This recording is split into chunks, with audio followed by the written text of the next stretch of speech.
के होला जब Real Madrid, Al Hilal, Inter Miami, Manchester City, Bayern जस्ता टिमहरू एउटै ट्रफीको लागि भिड्छन्। Yes it's true, presenting you the new era of FIFA club world cup.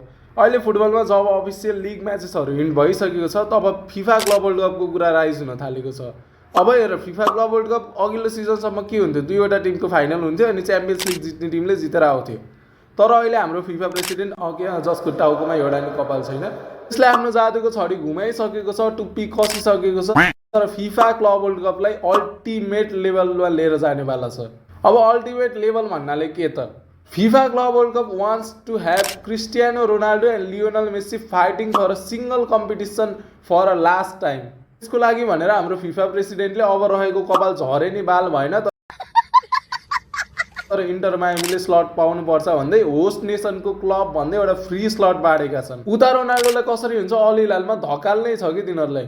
All Hilal FIFA club world कपमा छ, त्यही भएर रोनाल्डोलाई अल हिलालमा हाल्नै पर्ने पनि छ। फिफा क्लब वर्ल्ड कप सुरु हुनेवाला छ 1 जुनबाट। सो लेट्स सी के हुनेवाला छ। अनि यदि तपाईँहरूलाई फिफा क्लब वर्ल्ड कपको जुन फर्मेटको बारेमा जान्नु छ भने मलाई फलो गर्न नबिर्सिनु होला, अनि सब्सक्राइब हान्नु होला र लाइक र सेयर गर्न चाहिँ नबिर्सिनु होला।